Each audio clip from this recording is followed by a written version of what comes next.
Bienvenue dans cette présentation de la série Découvrir Jung.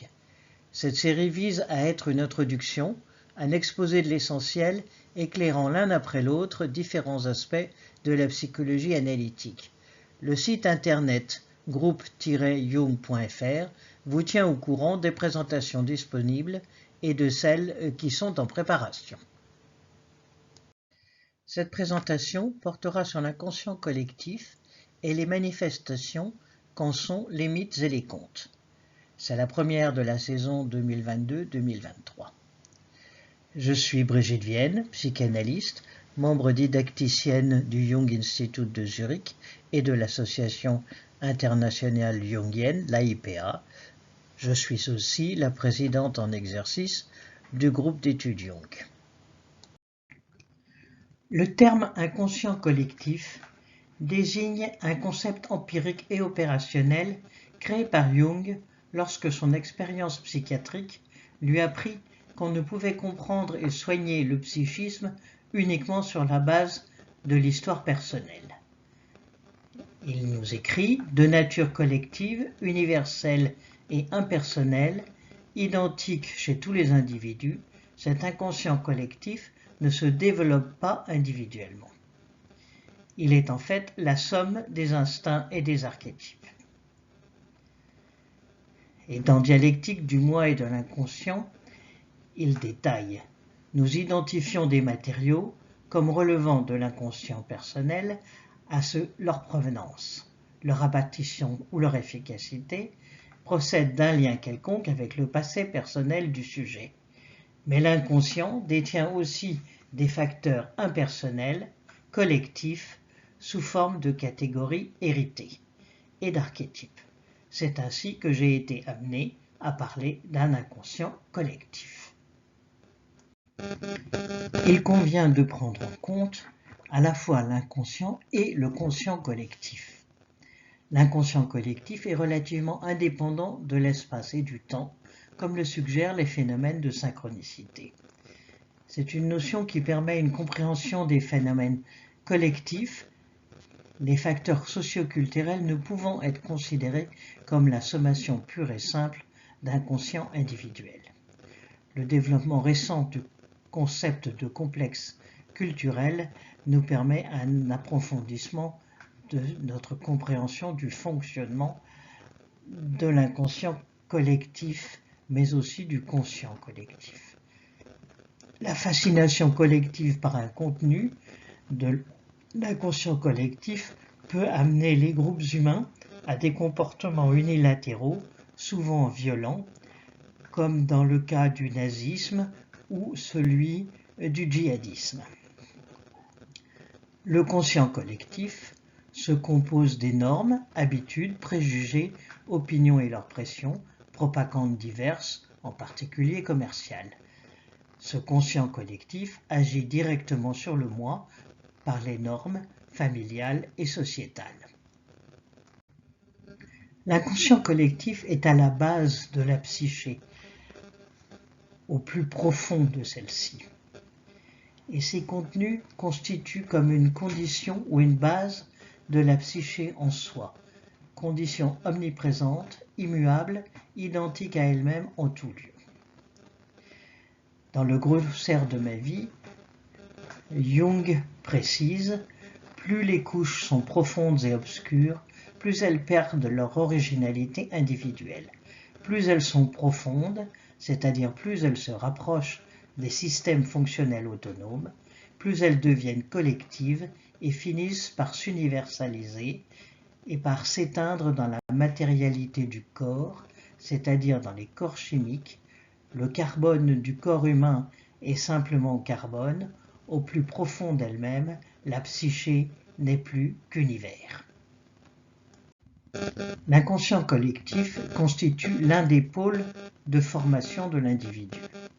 Il est important de ne pas en réduire les manifestations par une analyse à visée uniquement personnaliste, car l'intégration de l'inconscient collectif forme une part essentielle du processus d'individuation en rétablissant la coopération du quotient avec ses sources d'où jailliront les modifications permettant de travailler à la solution du problème des contraires. Toujours renaissant, l'inconscient collectif est à l'origine de toute créativité. La thérapie analytique va travailler sur les tensions entre le moi et l'inconscient collectif, mais aussi le conscient collectif, les rôles assignés, l'esprit du temps, les idéologies prégnantes. Sur ce schéma de la psyché, vous voyez les grands complexes qui structurent la psyché, le soi, aussi le moi et l'ombre, la persona et l'anima animus. Nous avons d'un côté le conscient, le monde extérieur, et le conscient collectif, et d'autre part l'inconscient personnel, le monde intérieur, et l'inconscient collectif.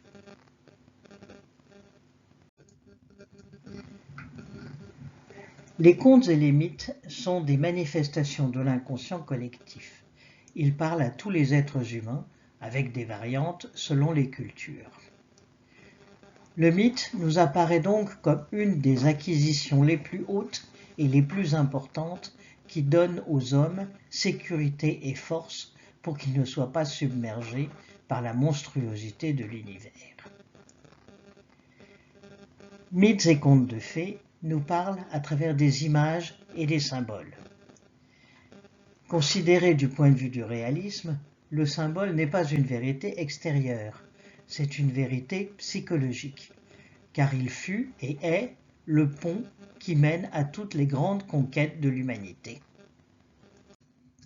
Toujours dans les Métamorphoses, Jung nous dit que le symbole est une expérience de ce qu'on ne connaît pas et qu'on ne comprend pas, image d'un contenu qui, en grande partie, transcende la conscience. Le symbole opère par suggestion. Il persuade et exprime en même temps le contenu de ce dont on est persuadé, grâce à l'énergie spécifique de l'archétype constellé par la situation. Celui-ci lui confère son caractère divinatoire et prospectif. Le symbole est un médiateur qui établit ou rétablit une relation entre conscient et inconscient, thèse et entité, entre paires d'opposés, du fait qu'il participe de la dynamique inconsciente de l'archétype où temps et lieux sont relatifs, où passés et avenirs s'inscrivent. Les symboles personnels se créent par l'action de la fonction transcendante. L'inconscient collectif s'exprime par des images qui sont liées aux cultures dans lesquelles elles apparaissent et que les mythes et contes nous dévoilent. Ils peuvent ainsi servir d'appui aux symboles individuels qui sont retrouvés dans les rêves par exemple. Le symbole mélange les expériences, les contenus psychiques et surtout les émotions en une somme totale qui ne peut être représentée sous aucune autre forme. C'est pourquoi ils ont pu être considérés comme des catégories de condensation. Bien que nous ne renoncions jamais à essayer de comprendre et d'interpréter les symboles, chaque tentative ne peut apporter qu'un aspect partiel à la conscience. Le symbole est un surplus de sens, il est surdéterminé. Il révèle et ouvre des perspectives qui se déploient progressivement sous nos yeux et stimulent notre fantaisie, notre imagination. Aimé Agnel, dans Jung, la passion de l'autre, explicite que, au contraire de l'orthodoxie freudienne, considérant le mythe comme un fragment dépassé de la vie psychique infantile de la collectivité, Jung le différencie nettement du fantasme infantile. C'est une forme de pensée imaginative très élaborée, proche de l'inconscient et de ses symboles. Les archétypes produisent les motifs mythologiques dès que l'imagination peut se donner libre cours. Ces motifs sont indépendants des lieux et du temps où ils apparaissent. Ils correspondent en effet à certains éléments collectifs non personnels, constitutifs de l'âme humaine, comme c'est écrit dans l'introduction à l'essence de la mythologie. Cependant, comme toutes les formes vivantes, le mythe perd peu à peu de sa vitalité et de sa vérité et doit donc être réinterprété. Si nous réfléchissons à la raison pour laquelle nous nous intéressons à la mythologie et contes de fées, ce n'est pas seulement pour leur charme enfantin, mais parce que nous les utilisons cliniquement. Monique Salzman nous dit « Le principal intérêt que la mythologie présente, d'un point de vue clinique, c'est que l'être humain ne peut pas vivre sans mythe, c'est-à-dire sans croire à une histoire qui décrit l'univers, lui raconte son origine, l'origine de chaque chose, l'inclut et lui assigne sa place. Les choses ont alors un sens. C'est ce que fournit toute mythologie. Cette croyance et la foi qui en découle peuvent être religieuses, mais les utopies, les théories philosophiques et scientifiques ont une fonction analogue. Le monde culturel dont nous héritons à notre naissance est pétri de mythologie, c'est-à-dire de croyances non vérifiables qui nous relient à plus grand et plus vaste que nous. Et l'analyse va travailler le mythe de chacun et son lien au plus grand et au plus vaste avec les images de l'inconscient collectif.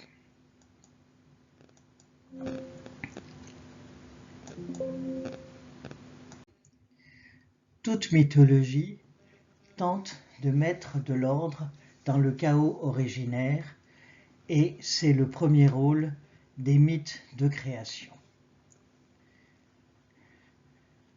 Le mythe tente de donner un sens au chaos dans lequel les hommes évoluent et au commencement des civilisations, toutes ont développé des récits sur la création du monde et des hommes. Et parmi les mythes familiers aux Occidentaux, on peut citer ceux qui se présentent sous forme de cosmogonie, comme les Grecs et leur Olympe, avec des dieux et des déesses, qu'on peut voir comme représentatifs des pulsions humaines et de nombreux archétypes. Les Romains, quant à eux, ont repris la cosmogonie égyptienne et leur mythe de création civilisationnelle est incarné dans l'histoire de la fondation de Rome par Romulus et Rémus. Les Égyptiens ont développé une histoire de la création qui est plus spirituelle et ésotérique, et le voyage des morts dans la barque d'Osiris trouve encore des échos en nous. Et il y a bien d'autres mythes de création dans les autres civilisations. Le besoin de créer une histoire qui fait sens de notre vie est au cœur de chacun de nous, et Jung l'a exprimé très tôt dans les Métamorphoses. Quel est le mythe que tu vis? Je ne savais pas que je vivais un mythe, et l'aurais-je su que je n'aurais pas pour cela eu connaissance du mythe qui ordonnait ma vie à mon insu. Ainsi se formula en moi tout naturellement la décision de connaître mon mythe, et je considérais cela comme le devoir par excellence, car, me disais-je, comment en présence de mes malades tenir compte exactement de mon facteur personnel, de mon équation personnelle, si indispensable pour la connaissance d'autrui, si je n'en avais pas conscience. Il me fallait pourtant savoir quel mythe, inconscient ou préconscient, me formait, autrement dit, de quel rhizome je descendais. Et dans le processus analytique, on peut le considérer comme modifiant l'histoire que les patients se racontent sur leur vie pour en faire un mythe plus constructif. Jung a beaucoup parlé des mythes plus que des contes et des psychogénèses des maladies mentales, son livre de psychiatre de 1907, il montre le lien entre les images et les délires des psychotiques et les mythes, introduisant ainsi une compréhension nouvelle des délires qui étaient jusque-là peu écoutés comme signifiants par les psychiatres. Dans ces développements, en amplification des images des fantaisies de Miss Miller, dans les Métamorphoses de l'âme et ses symboles, dont la première version paraît en 1912, Jung évoque de très nombreux mythes et leurs liens avec les images primordiales qu'il nommera plus tard les archétypes. Jung aborde la question des contes et de la façon dont ils illustrent les archétypes, les situations humaines typiques, mais aussi les voies de guérison Pour une phénoménologie de l'esprit dans les contes, qui paraît en 1945 et qui est inclus dans les essais sur la symbolique de l'esprit. Mais il y a aussi un détail d'un mythe particulier sur le fripon divin, dont il a partagé la rédaction avec l'ethnologue Charles Guérini. Et il a également travaillé à l'introduction à l'essence de la mythologie, où il parle en particulier du mythe de l'enfant divin et du mythe de la Corée, donc la jeune fille. Sur l'origine des mythes, on peut distinguer grossièrement deux façons de voir. Celle tout d'abord de Tyler, Fraser et de Freud, pour qui ce sont les phénomènes extérieurs qui sont à l'origine de la mythologie, alors que pour Jung, ce sont les conditions psychiques inhérentes à l'humain qui, projetées sur les phénomènes extérieurs, tels que nous pouvons les percevoir, constituent la matière première dont sont fabriqués les mythes. C'est Monique Salzman dans Pourquoi la mythologie qui nous le rappelle. Pour Jung, les mythes sont l'expression d'une forme de pensée imaginative très élaborée, proche de l'inconscient et de ses symboles. Les archétypes produisent les motifs mythologiques dès que l'imagination peut se donner libre cours. Ces motifs sont indépendants des lieux et du temps, et où ils apparaissent, ils correspondent en effet à certains éléments collectifs non personnels, constitutifs de l'âme humaine. L'expression de totalité, qui est inhérente à tout mythe, s'exprime par la juxtaposition des contraires, par l'absence de qualification entre bien et mal. Ils expriment souvent les pulsions dans tout leur archaïsme, comme dans beaucoup de mythes grecs. Dans les contes, par contre, il y a le plus souvent une morale, alors que les mythes sont amoraux, sauf ceux qui sont spécifiquement religieux comme les mythes chrétiens. Les mythes comme les contes sont porteurs de chaos et d'irrationalité, inaccessibles à la seule raison, mais chargés d'émotions et de symbolisme, et nous connectent à l'inconscient collectif et à ses symboles. Les contes, qui sont souvent reliés pour chacun à des souvenirs d'enfants et en gardent un aspect personnel affectif, mettent en scène des situations typiquement problématiques qui peuvent être transposées facilement dans le quotidien et où tous peuvent reconnaître les effets de leurs pulsions, leurs sentiments et leurs difficultés. Ce côté affectif maintient leur force de communication symbolique aussi bien avec les enfants devenus adultes. Parmi les analystes jungiens de la première génération, c'est Marie-Louise von Franz, très proche collaboratrice de Jung et une de ses continuatrices, qui a le plus traité des contes. Elle laisse une œuvre très riche et pas seulement sur les contes. Elle a en particulier écrit de nombreux ouvrages sur les différents aspects des contes. Son travail est essentiellement axé sur l'interprétation archétypale des contes. C'est ce qu'on peut y trouver à redire. La mère est par exemple considérée exclusivement comme l'inconscient collectif. Dans son ouvrage L'interprétation des contes de fées, elle donne un mode d'emploi de l'analyse des contes. Et elle commence par expliciter la structure typique du conte, en disant qu'on peut diviser une histoire archétypique en ses différentes composantes. Tout d'abord l'introduction, qui donne le temps et le lieu d'action, le nulle part de l'inconscient collectif.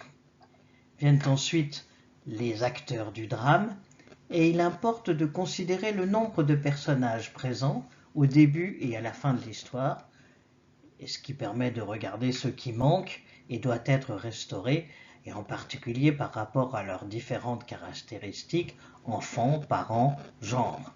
On voit souvent des contes où la mère n'est plus là. Le troisième élément, c'est l'exposition du problème, qui ressort en général de la situation de départ. Puis viennent les péripéties qui amènent le développement du héros, avec l'aide de principes qui sont souvent représentés par des animaux et qui culminent à un tournant décisif où va s'enclencher le dénouement, positif ou négatif. Certains contes anciens ne vont pas avoir un dénouement explicite. Parfois, certains ont une fin ambiguë. Et enfin, il y a un rite de sortie du type ils furent heureux et ils eurent beaucoup d'enfants. Marie-Louise von Franz nous explicite ensuite la méthode d'interprétation du conte permettant de prendre en compte le foisonnement des significations symboliques que l'on trouve dans le conte. Il faut tout d'abord observer la structure du matériel, le nombre des personnages ainsi que le symbolisme et le rôle de ces nombres. Et un schéma peut souvent clarifier les choses. Et il est important de rechercher une ou des quaternités, symbole de complétude, et ce qui y manque et doit être obtenu dans le courant du conte. Il faut étudier les symboles dans l'ordre où ils se présentent et les amplifier en étudiant le matériel comparatif dans une sorte d'anatomie comparée des symboles du conte afin de mieux comprendre ce qui est spécifique, sans oublier de prendre en compte le contexte précis de chacune des images. Enfin, l'interprétation proprement dite traduit l'histoire amplifiée en langage psychologique, tout en restant conscient qu'une interprétation, comme pour un rêve, n'est jamais définitive et trahit d'une certaine façon la richesse du langage symbolique. Les contes regorgent bien sûr de symboles et il est parfois utile de faire appel à un dictionnaire des symboles pour approfondir la compréhension instinctive qu'on peut en avoir. Parmi les symboles les plus couramment rencontrés, on trouve le roi ou le vieux chef. C'est en général un symbole du soi, mais aussi de la fonction supérieure vieillie et qui a besoin d'être renouvelée. L'innocent, le plus jeune fils, est quant à elle la fonction inférieure qui apporte le renouveau. Le mariage représente l'union équilibrée des principes masculins et féminins. La marâtre, la sorcière, sont les aspects négatifs de la mère, alors que la fée, ou la mère souvent décédée, représente le principe maternel positif. Si nous faisons un détour par la vision psychanalytique des contes de fées, Freud considère que les contes dépeignent le compromis entre les différentes instances de la vie psychique. Il montre l'évolution depuis la sexualité polymorphe de la toute petite enfance jusqu'à la génitalité adulte, en passant par de nombreuses épreuves à résoudre comme le complexe d'Oedipe. Les processus inconscients, le fantasme, l'accomplissement d'un désir jouent un rôle dans l'élaboration de récits fictifs, notamment dans les contes populaires. Le fantasme du retour au sein maternel avec l'enfant caché par la femme de l'ogre, le fantasme de la scène primitive avec la chambre interdite de Barbe-Bleue, le fantasme de séduction avec Peau d'âne. La vision psychanalytique classique des contes de fées a en particulier été explicitée par Bruno Bettelheim en 1976 dans son ouvrage Psychanalyse des contes de fées. Il écrit « Tout conte de fées est un miroir magique qui reflète certains aspects de notre univers intérieur et des démarches qu'exige notre passage à l'immaturité, de l'immaturité à la maturité. Pour ceux qui se plongent dans ce que le conte de fées a à communiquer, il devient un lac paisible qui semble d'avoir reflété notre image. Mais derrière cette image, nous découvrons bientôt le tumulte intérieur de notre esprit, sa profondeur et la manière de nous mettre en paix avec lui et le monde extérieur, ce qui nous récompense de nos efforts. » Il continue que les contes de fées dépeignent une intégration du moi qui permet une satisfaction convenable des désirs du ça. On a pu reprocher à Bettelheim et à la psychanalyse en général de considérer tous les éléments du conte comme étant des démons intérieurs projetés, sans prendre en compte les éléments traumatiques extérieurs bien réels. On peut ainsi remarquer qu'il n'y a pas de conte qui mette en scène un désir oedipien d'inceste, mais de nombreux adultes violents et incestueux aient douté qu'il s'agisse uniquement de projection. F. Pilizer, qui fera une conférence au groupe cette année, souligne cette réalité de l'incompétence parentale allant parfois jusqu'à la maltraitance dans son ouvrage « Pourquoi l'inceste ?» Si on peut penser que Marie-Louise von Franz tend vers le tout archétypal, on peut sans doute reprocher à la psychanalyse classique de tendre vers le tout oedipien. Cette théorie est un peu sèche et difficile à déglutir. Je voudrais donc essayer de l'appliquer à un conte. Il s'agit de regarder un conte sous toutes ses facettes, avec autant d'interprétations que possible, qui sont justes pour chaque auditeur ou lecteur du conte en fonction de sa situation psychique. On peut bien sûr aussi le regarder sous l'aspect social, ce que nous ne ferons que brièvement. Alors, j'ai choisi de vous parler de Barbe Bleue et voudrais rapidement expliciter pourquoi. D'abord parce que ce conte est assez connu et donc je n'ai pas besoin d'en rappeler que les grandes lignes. Il semble a priori assez simple et il a fait l'objet de nombreux développements psychanalytiques récents auxquels vous pouvez vous référer. Tout d'abord dans les cahiers jungiens de psychanalyse numéro 145 et dans le Journal of Analytical Psychology numéro 64.4 de 2019. Et ces analyses nous permettront de revenir sur ce conte en illustration de l'utilisation clinique des contes à la fin de cette présentation. Je vous résume donc le conte de Barbe Bleue. Un homme riche, d'aspect terrible avec une barbe bleue, a déjà eu plusieurs épouses disparues. Une nouvelle femme, fille cadette de sa voisine, accepte de l'épouser par intérêt. Quand il part en voyage, il lui confie un trousseau de clés avec interdiction d'en utiliser une, petite et dorée. Curieuse, elle enfreint l'interdit, entre dans la pièce et y découvre les corps sanglants des précédentes épouses accrochés au mur. Terrifiée, elle laisse tomber la clé qui se cache de taches de sang de manière indélébile. Vous voyez cette illustration par la gravure de Gustave Doré. Furieux à son retour, Barbe Bleue décide de tuer cette trop curieuse femme.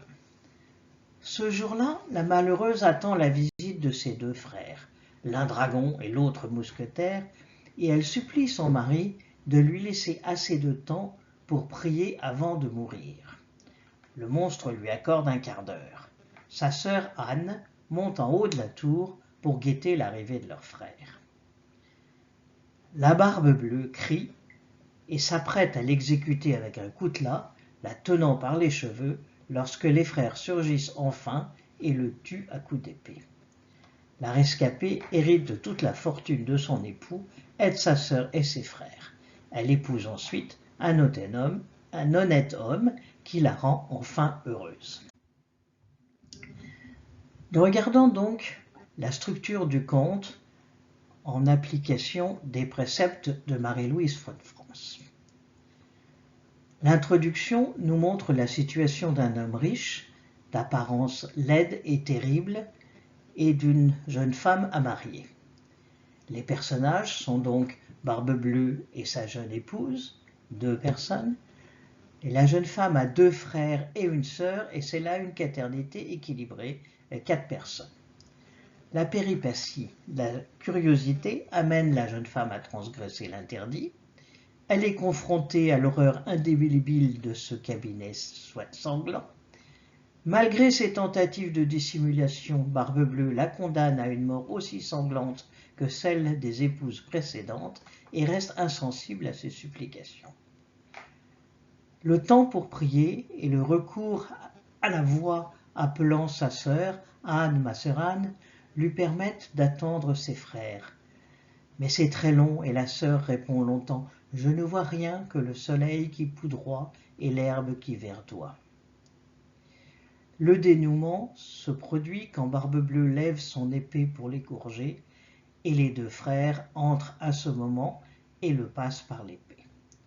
Enfin, le rite de sortie, la jeune femme hérite, dote sa sœur qui se marie, établit ses frères et fait elle-même un mariage heureux.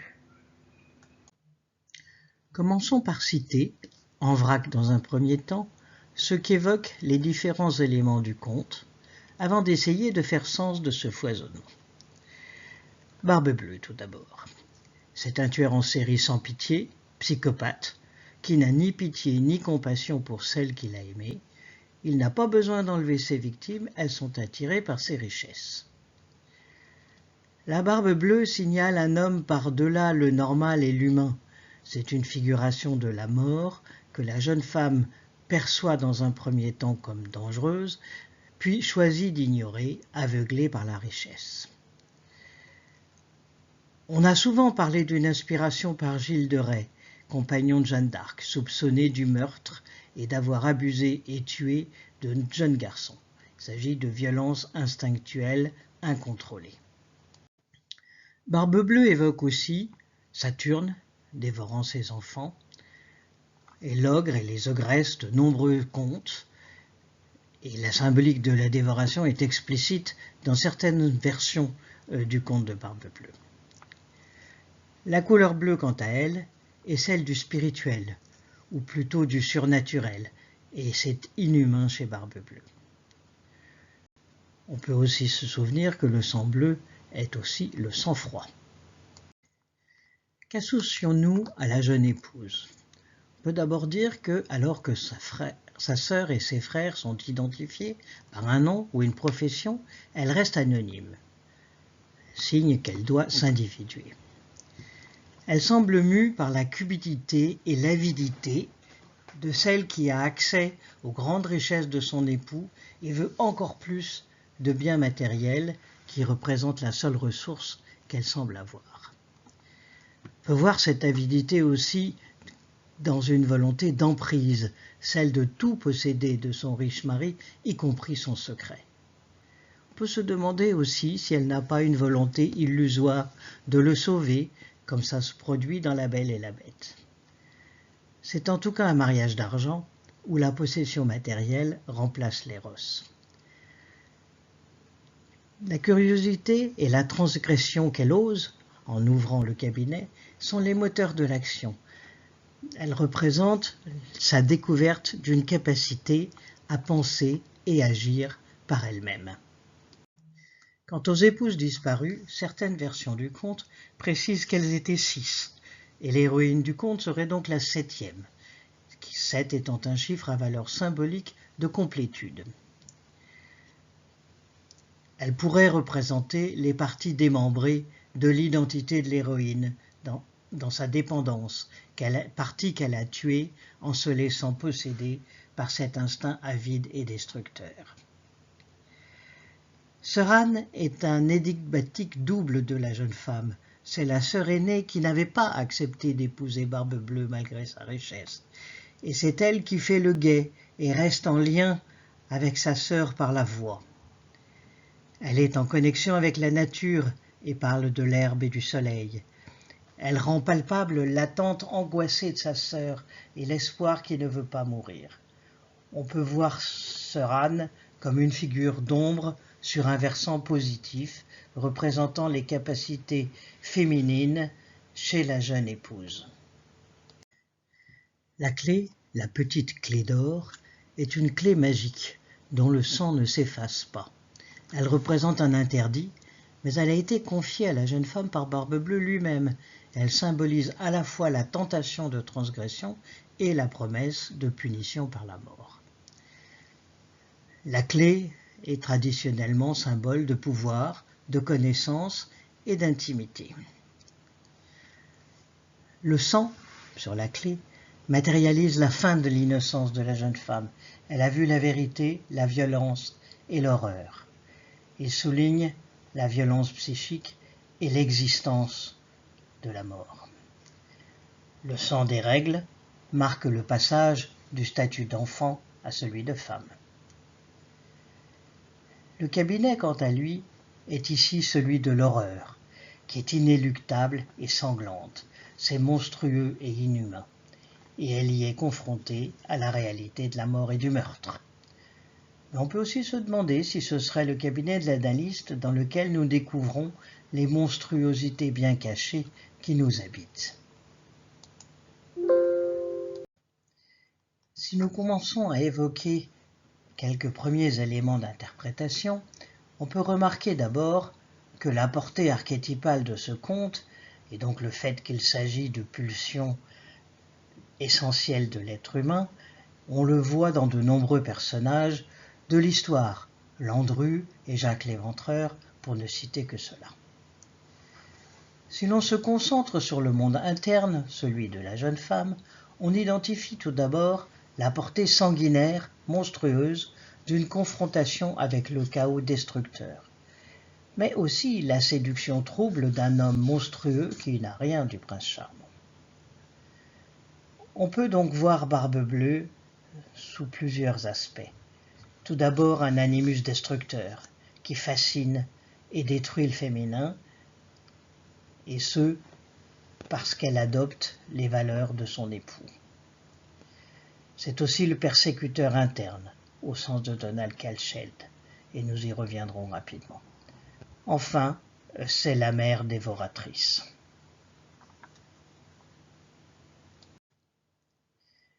Si l'on reprend les interprétations plus complètes et que l'on commence par le niveau objectif et social, on entend l'histoire d'une jeune femme qui n'est pas protégée par sa mère et celle-ci ne semble pas l'avoir préparée à écouter la frayeur qu'inspire cet homme monstrueux ni à assumer sa féminité. La jeune femme est soumise aux normes patriarcales du mariage et de la soumission à l'époux. Et la transgression à cette règle est porteuse de mort, réelle ou sociale, avec l'idée sociale qu'elle serait méritée en punition de son avidité et de sa désobéissance, dans une logique totalitaire sans aucune compassion. On peut effectivement lire ce conte au niveau sociétal de la condition féminine et de l'asservissement des femmes et du principe féminin. La jeune femme s'en sort avec l'aide de sa famille d'origine, et on peut se demander si son destin est de retrouver une dépendance envers un homme dans l'organisation sociale de l'époque. C'est une interprétation basique et de premier degré qui n'est plus guère acceptable dans notre société aujourd'hui parce que les normes sociales ont légèrement changé, mais elles restent très puissantes dans l'intimité des familles, ici et ailleurs. Si l'on passe maintenant aux interprétations de ce conte au niveau subjectif, on y voit un conte initiatique d'individuation, montrant les voies de sortie de l'innocence et de la dépendance. Il s'agit de passer du tout de suite typique du bébé maltraité à l'attente et l'espoir persistant dans la patience. La Barbe Bleue est représentatif d'un animus destructeur qui a fait intégrer à la jeune femme des normes de dépendance et maintient cette dépendance par des comportements masochistes.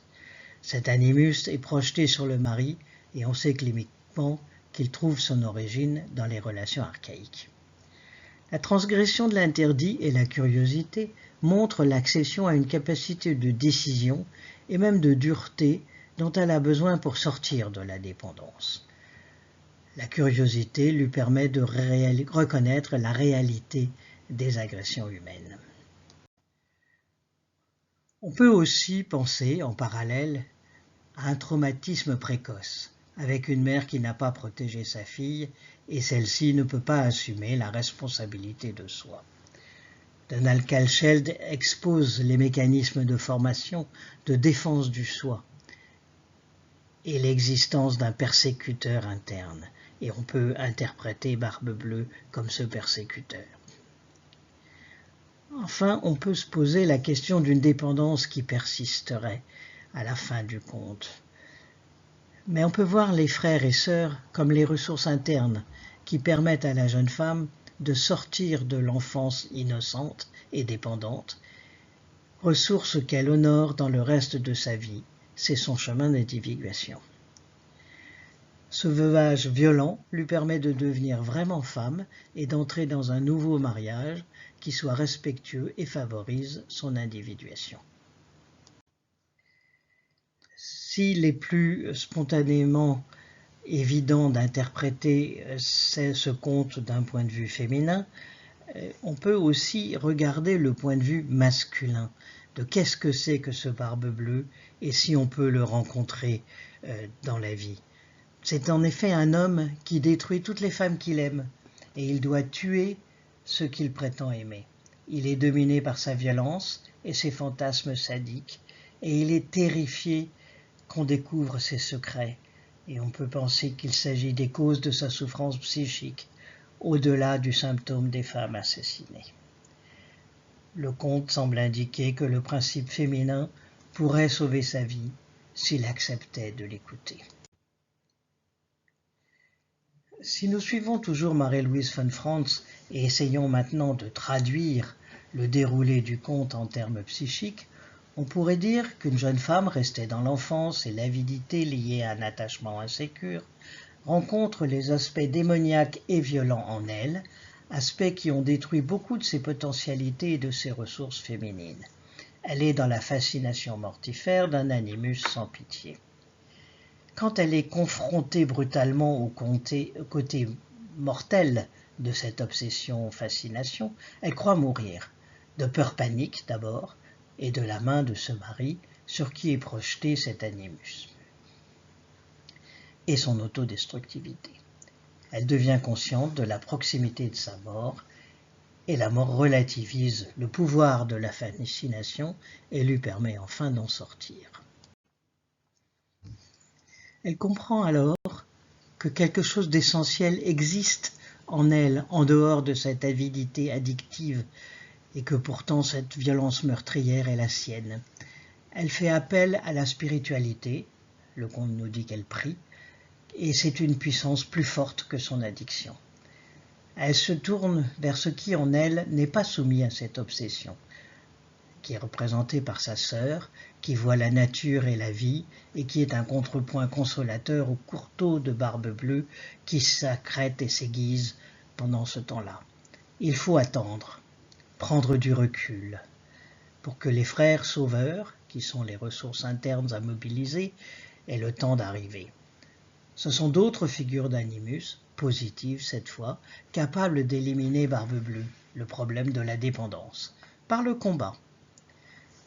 La jeune femme peut alors rétablir ses capacités et mener une vie de femme qui reconnaît tous les aspects d'elle-même, sa sœur et ses frères, ainsi que sa capacité de relation. Elle se remarie. Elle sort ainsi du duo pouvoir-impuissance au niveau individuel. Il y aurait beaucoup à dire au niveau social de la condition des femmes. Nous avons jusqu'à présent essayé d'interpréter ce conte dans une perspective jungienne.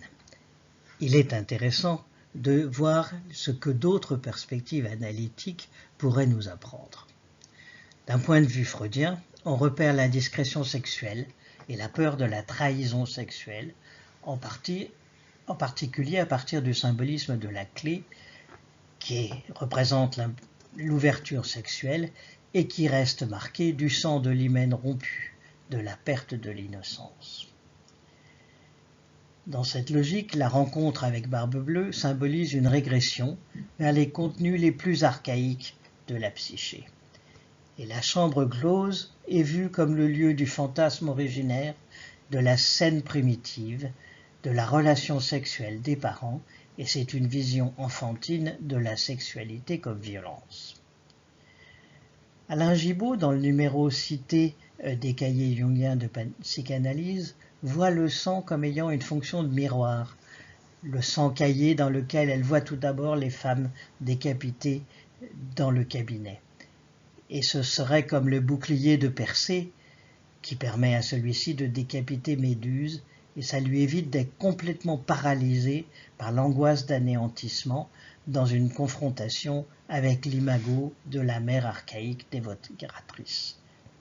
D'un point de vue lacanien, on peut penser à la problématique du pouvoir et l'interdiction de savoir. Je voudrais maintenant venir sur une réflexion un petit peu plus générale sur l'usage clinique de la mythologie et des contes de fées. Quelle est l'utilité de s'intéresser à ces aspects de ce qui pourrait n'être que de la culture?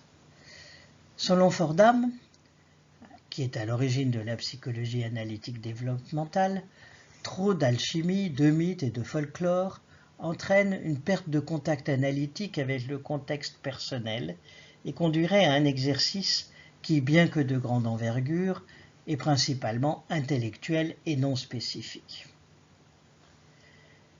Pourtant, dans une perspective jungienne, nous sommes tous des faiseurs de mythes. Faire des mythes, semble-t-il, est ce que les humains font, consciemment ou non. Ainsi, l'éveil d'un sentiment pour ce que sont le mythe et la mythologisation en s'engageant avec ces contes me semble le plus précieux, nous dit Anne Girard, pour tout programme de formation qui veut aider ses étudiants et ses enseignants à imaginer et à réfléchir toute cette affaire de psychologie des profondeurs. Ce processus a une autre valeur, il peut apporter une énergie corrective à certains des mythes et mythologies les plus répandus. Donald Kalscheld souligne que les contes et la mythologie forment un processus de transition entre l'humain et le divin, l'archétypal autrement dit.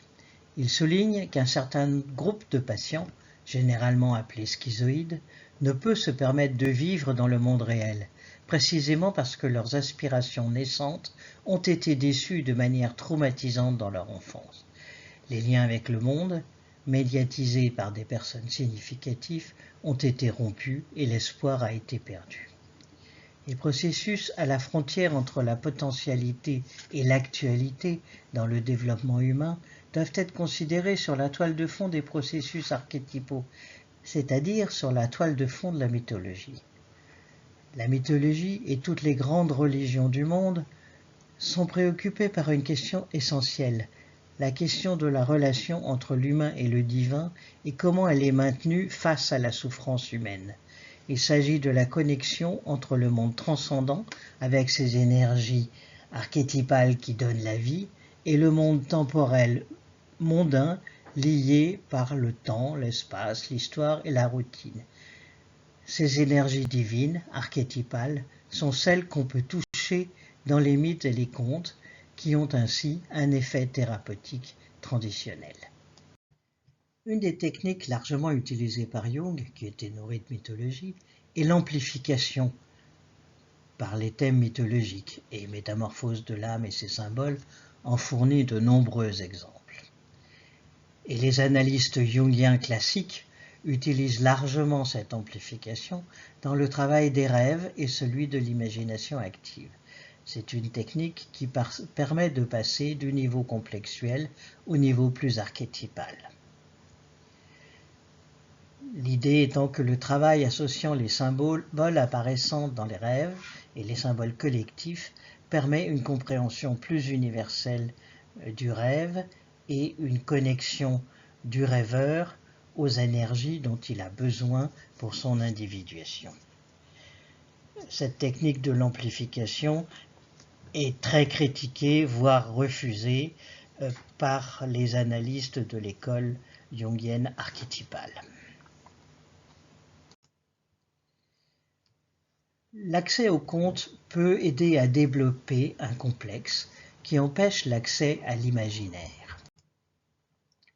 Et les analystes jungiens classiques peuvent, face à un blocage de l'imaginaire et de l'associativité, demander au patient les images ou thèmes de contes de fées dont il se souvient.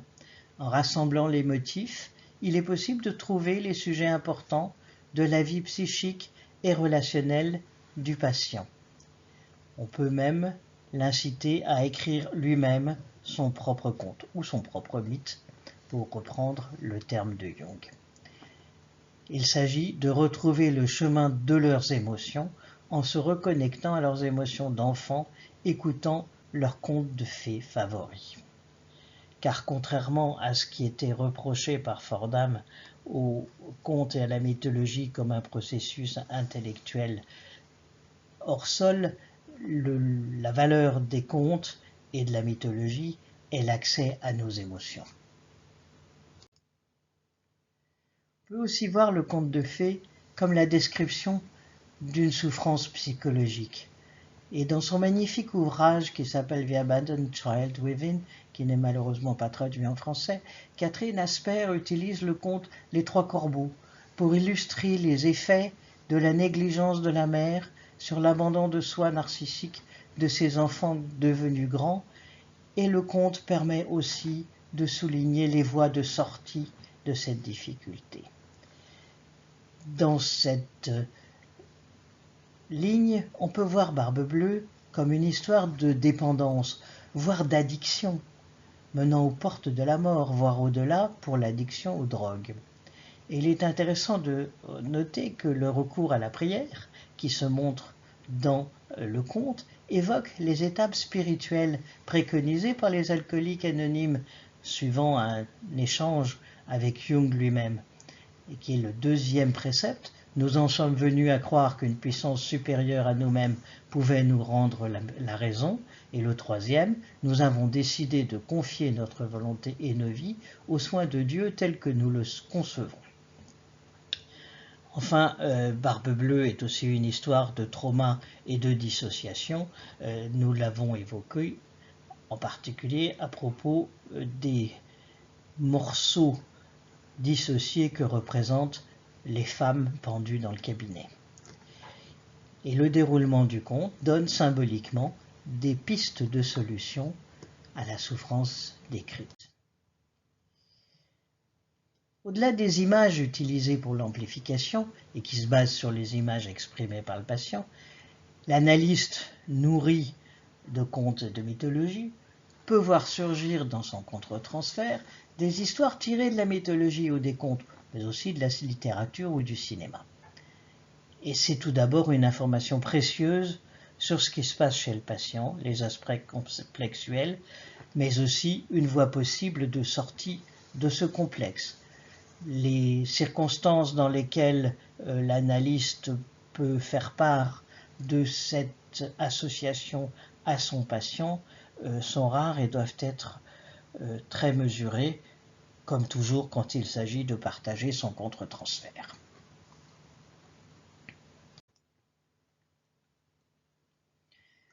Les contes de fées sont toujours des histoires d'individuation, pas nécessairement couronnées de succès, et on en trouve des exemples négatifs dans La Petite Sirène, la version d'Andersen, pas celle de Disney, certaines versions de La Belle au Bois dormant, où la belle-mère mange les enfants de la belle, et certaines versions de Cendrillon également. Le chemin montré dans le conte est de se séparer de ses parents, de son identité d'enfant, et de se confronter aux autres énergies.